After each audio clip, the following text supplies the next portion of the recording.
मध्य प्रदेश में एसआईआर यानी मतदाता सूचियों के गहन पुनरीक्षण के बाद अब गड़बड़ियों के मामले सामने आने लगे हैं। दमोह से एक चौंकाने वाला मामला सामने आया है, जहां एक ही वार्ड में 37 जिंदा लोगों को मृत बताकर वोटर लिस्ट से उनके नाम काट दिए गए हैं। हैरानी की बात तो ये है कि उनमें से एक आईटीबीटी जवान और एक आंगनवाड़ी कार्यकर्ता भी शामिल है, जो वर्तमान में सरकारी सेवाएं दे रही हैं। मृत्यु घोषित कर दी। तो मैं तो प्रशासन से और अहमद भाई से ये कहना चाहता हूँ कि मृत्यु प्रमाण पत्र दे दें, जिसमें मुझे 25 लाख रुपए मिल जाएंगे। मामला दमोह शहर के बजरिया वार्ड नंबर 5 का है। मतदाता सूची के प्रकाशन के बाद जब लोगों ने अपने नाम तलाशे तो 37 मतदाताओं के नाम सूची में नहीं मिले। जानकारी लेने पर पता चला कि इन सभी को कागजों में मृत घोषित कर दिया गया है। मामला यह है कि हमारी बीबी नसीम बानो, मैं अमजद बेग, जो सुल्तानी मोहल्ले में निवास करता हूँ। मेरा व्यक्ति हमारा खुद का मकान है और उनके लिए जो 7 नंबर फार्म भर के दिया गया है, जो वहाँ वो आंगनबाड़ी में एक कार्यकर्ता है जो जीवित भी है, उसके बाद भी ये 7 नंबर फार्म हेमंत जो चैनपुरा निवासी है, उनने ये फार्म भर के दिए हुए हैं। जो माने 37 फार्म है कि यहाँ पर 37 लोग यहाँ मृत्यु हो चुके हैं। ऐसे व्यक्ति पर जो प्रशासन को एवं लोगों को परेशान कर रहा है, इस स्थिति में जो पूरे देश के अंदर हाव भाव मचा हुआ है, ऐसे व्यक्ति पर कठोर कार्रवाई करके उसके ऊपर एफआईआर दर्ज कराई जाए और एनआरसी की कार्रवाई की जाए। मृत्यु घोषित कर दिए। तो मैं तो प्रशासन से और अहमद भाई से ये कहना चाहता हूँ कि मृत्यु प्रमाण पत्र दे दें, जिसमें मुझे 25 लाख रुपए मिल जाएंगे। इनमें एक आईटीबीटी जवान और एक आंगनवाड़ी कार्यकर्ता भी शामिल हैं, जो वर्तमान में सरकारी सेवाओं में कार्यरत हैं। बताया जा रहा है कि एक व्यक्ति द्वारा एसडीएम कार्यालय में फॉर्म जमा कराए गए, जिसके आधार पर बिना समुचित जांच के नाम हटाए गए। मामले पर कलेक्टर सुधीर कोचर ने कहा कि दावा आपत्ति की प्रक्रिया जारी है। मैं अब्दुल नईम बजीरिया वार्ड नंबर 5 का निवासी हूं। मैंने अपना फॉर्म पूरा किया था। इसके बाद अभी मेरे पास बीएलओ के द्वारा फॉर्म नंबर 7 दिया गया है। फॉर्म नंबर 7 का मतलब ये होता है कि या तो मेरी मृत्यु हो गई या मैं इस इलाके में नहीं रहता हूँ, जिसके कारण मेरा फॉर्म किसी ने भरा है। हेमंत नाम के आदमी है और उसमें जो मोबाइल नंबर लिखा है वो भी गलत है। मैंने इस पर बात की, जो मोबाइल नंबर पंजाब में बताया जा रहा है। मेरा प्रशासन से ये कहना है कि जब हमने ये फॉर्म नंबर 7 यहाँ पे पूरे मोहल्ला के एक विशेष वर्ग समुदाय के 37 फॉर्म हैं जो भरे गए हैं सबके, और ये किसी के द्वारा एक व्यक्ति विशेष के द्वारा ये फॉर्म भरा गया है। मेरे सरकार से ये आग्रह है कि ये इस तरीके के फॉर्म सरकार ने कैसे स्वीकार कर लिए।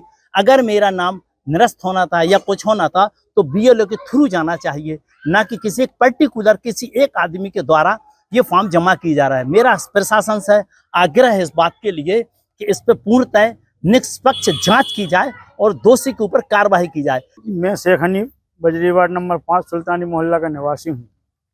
मेरे समस्त वार्ड वासियों ने बीएलओ के लिए फार्म भर के जमा किए और बीएलओ द्वारा ही जमा होना था, लेकिन मालूम नहीं ये हेमंत व्यक्ति कौन है जिसने हम सब लोगों के फार्म ले जाकर वहाँ प्रशासन के सामने प्रस्तुत किए और उसने ये बताया कि जो लोग मृत्यु हो गई है या फिर यहाँ वहाँ रहते नहीं हैं।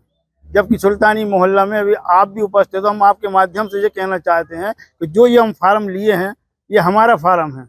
आप ही बताइए कि हम जीवित हैं कि हम यहाँ पर हैं नहीं हैं, और खुद का मकान भी है। जो एसआईआर का सर्वे हुआ है ना, उसमें हमारे भाई का नाम काट दिया गया है, जो कि आर्मी में है, आईटीबीपी में है और उनका अभी वो जिंदा है, लेकिन उनका मृत्यु उसका फॉर्म भर दिया गया है। और कहती हूँ ये गलती कैसे हुई। ये फॉर्म नंबर 7 है, जो मृत्यु होने पर या किसी व्यक्ति के अनुपस्थिति में ये भरा जाता है और वो भी बीएलओ के द्वारा भराया जाता है। ये कौन व्यक्ति हेमंत है, जिसने है ना पूरे 37 फॉर्म इकट्ठे है ना एसडीएम के पास जमा किए हैं। पहली चीज तो ये है कि एसडीएम के पास इकट्ठे 37 फॉर्म क्यों लिए गए, है ना। साथ में वो बीएलओ भी साथ में होना चाहिए था। बीएलओ के बगैर ये फॉर्म सबमिट किए गए हैं। तो शासन प्रशासन यही है कि इनके ऊपर कार्रवाई की जाए। देखिए, जो हमने एएसडीआर की सूची प्रकाशित की है, दावे आपत्ति जो हम आमंत्रित कर रहे हैं, नोटिस हम जो जारी कर रहे हैं, इन सब का उद्देश्य यही होता है कि हम मतदाता सूची को शुद्ध करें, ताकि कोई भी पात्र व्यक्ति मतदाता सूची में आने से वंचित न रहे और किसी भी अपात्र का नाम न जुड़े। तो यही प्रक्रिया है। यदि मान लीजिए किसी व्यक्ति को ऐसा लगता है कि उसका नाम गलत तरीके से मृत सूची में आ गया, वो तत्काल अपना दावा या आपत्ति पेश कर सकता है। उसकी प्रॉपर सुनवाई होगी ईआरओ के यहाँ और वो एक ऑर्डर पास करेंगे। यदि मान लीजिए व्यक्ति उनके आदेश से भी संतुष्ट नहीं है तो वो कलेक्टर न्यायालय में अपील कर सकते हैं। तो इस प्रकार से इम्पॉर्टेंट बात यह है कि बिना सुने, बिना दस्तावेजों को देखे हुए और बिना स्पीकिंग ऑर्डर पास किए किसी भी व्यक्ति का नाम काटने या जोड़ने का निर्णय नहीं लिया जाएगा। तो मैं मतदाताओं को इस बात के लिए आश्वस्त करना चाहता हूं कि इसमें पूरी पारदर्शिता और निष्पक्षता के साथ कार्रवाई होगी और होती है।